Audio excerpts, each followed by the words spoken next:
Hello people, so welcome back to the channel, and for all of you who's first time to the channel, I ask you to check out my videos if you like what you hear or what you see. I ask you to subscribe, join the other subscribers, and give the videos that you do like a thumbs up. Leave a comment, positive or negative. This channel always welcome any comment. So today we're going to be talking about Boyd Malvo. For all of you who may not know who's Boyd Malvo, he is coined the Jamaican-born DC sniper. Some people call Boyd Malvo the sniper assistant, and some straight up call him DC sniper or mass murderer.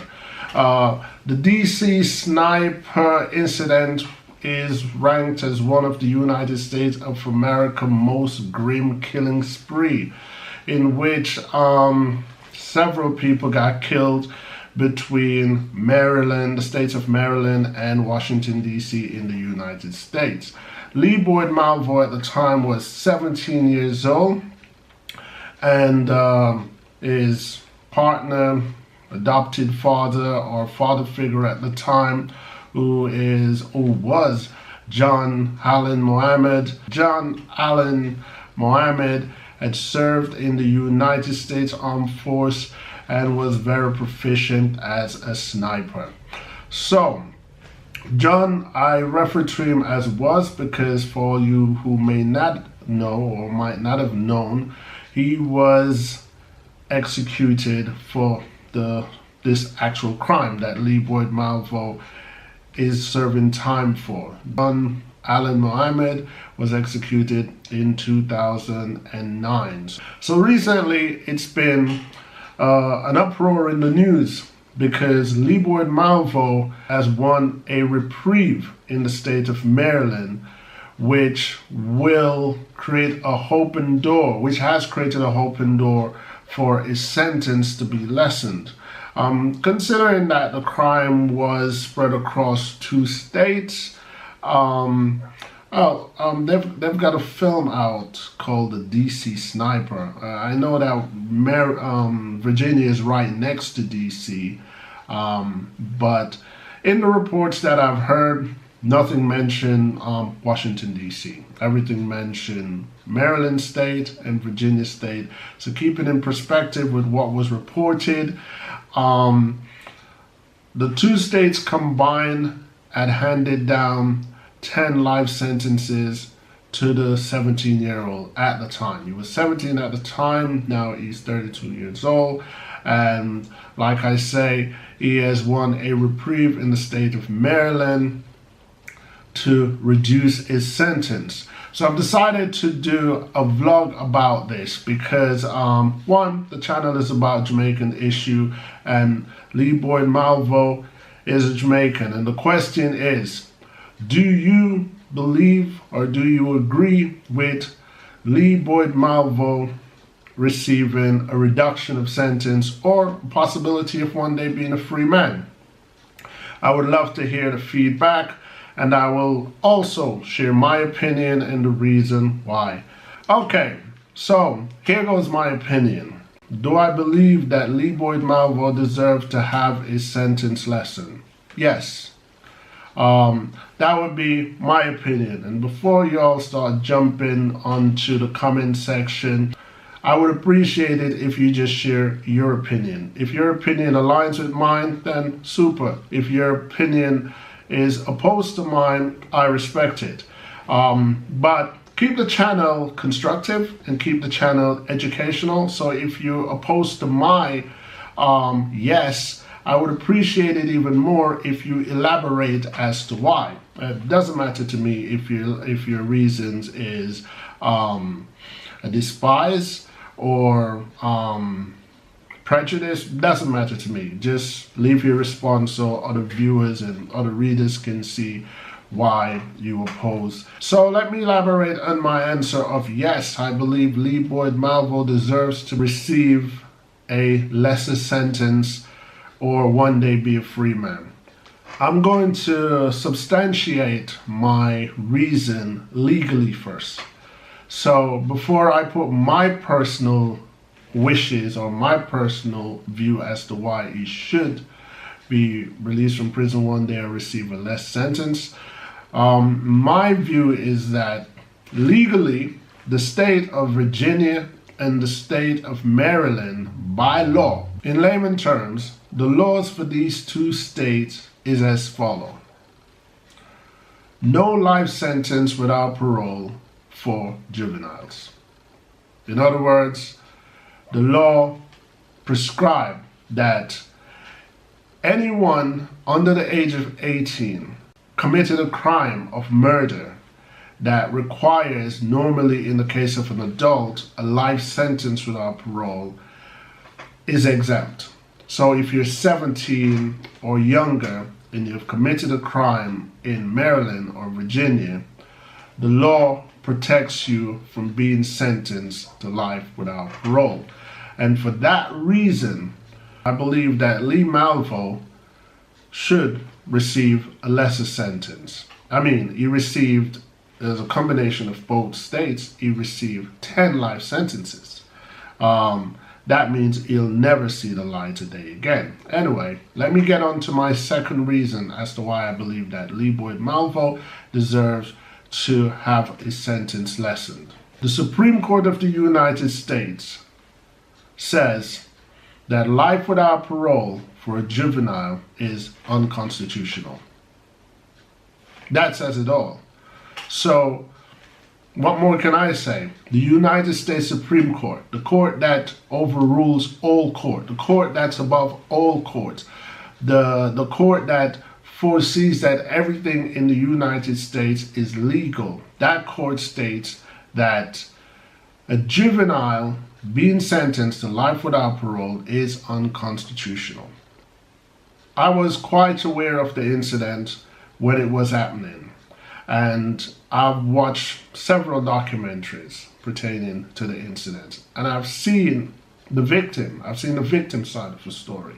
Apparently, this whole thing was supposed to be a big, elaborate plot by Mohammed to kill his ex-wife. That's what I gathered from all the information I've collected over the years, is that John Allen Mohammed had some disagreement with his ex-wife and he wanted her dead. And in order for him to not be suspected as the killer, he's going around shooting random people near the vicinity. Black people, white people, male, female. So there wasn't really a specific profile for the police to identify what kind of hit is this. Is it a hate crime? Is it a race crime? Is it a sexist crime? I mean, random people was getting shot. People was getting shot coming from the supermarket. People was getting shot pumping gas. People was getting shot on the bus. And one of the victim that stood out to me was actually a Jamaican bus driver. A Jamaican bus driver was loading on passengers to his bus, and while he was there, he was shot and killed. I remember watching the documentary, and his mom was expressing her pain and suffering for the loss of him. And I feel for the victims. I mean, it could have been relative of mine. It could have been friends of mine. But I look at it like Lee Boyd Malvo was also a victim. John Mohammed was his guide, his protection, his role model, so to speak, his father figure.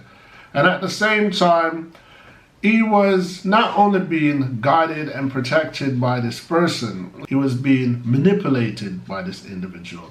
And I could only imagine that he felt compelled to do what he was told to do by this guy.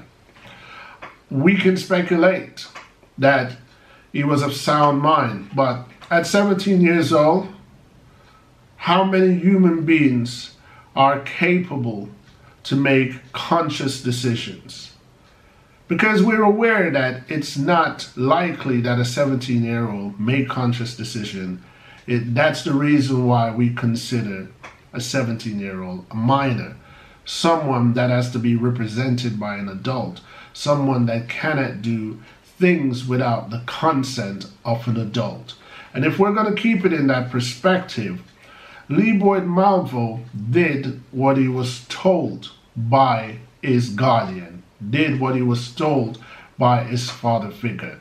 And what he was told was really wrong. What he was told what to do was actually a crime, and he partook in committing that crime.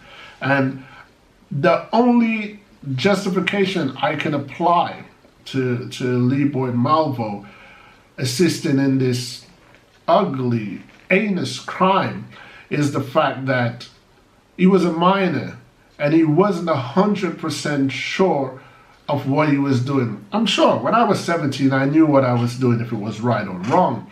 But let's face it, I've made some horrible mistakes in my life. You might have made some horrible mistakes in your life at 17 or even after 17, you know. Not because we passed the age of 18 simply mean that we are mature and we know what we're doing. So my take on the matter is Boyd Malvo does deserve a second chance to lead his life, to see what he would do. I mean, another part of it is Boyd Malvo is coined a Jamaican. Everywhere he shows up in the media, Jamaican is attached to his name.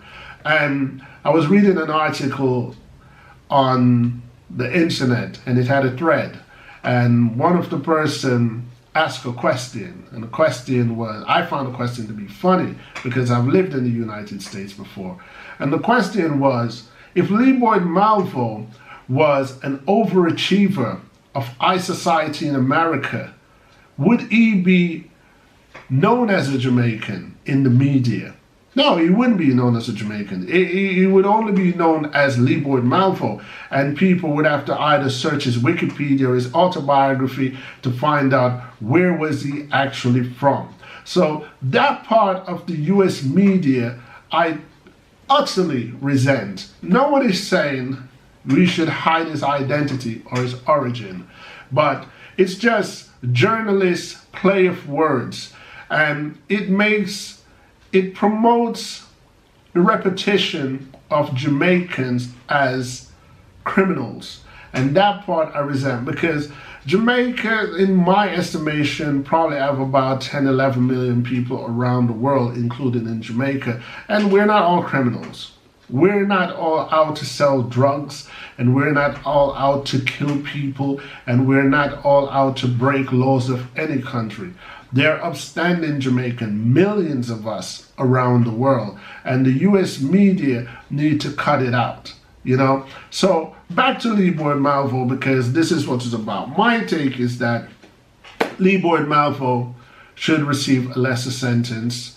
I mean, 10 life sentences, 4 life sentences in Virginia, and 6 life sentences in Maryland. This is forever. Is it another publicity stunt? I hope not. Are they bringing this back up just to sell news? I don't know, because what may happen after the reduction of 10 life sentences, his sentences may still be so ridiculously calculated in numbers that it's still equal to a life sentence. I hope that someone or an organization out there is actually applying human thinking and realizing that this is a child who has been robbed the opportunity to have freedom and life like everyone else based upon a gigantic error that he made when he was 17 years old. So I'm not going to drag it on anymore. I just wanted to put it on a vlog and make a campaign out of it, so to speak, just to hear how you feel, whether you think Boyd Malvo deserves a second chance, deserves to receive a lesser sentence, or rot in prison. Your opinions are welcome, but my opinion still remains that I believe that he deserved to receive a lesser sentence based upon the United States Constitution and based upon the laws in Virginia and Maryland. Until next time, peace.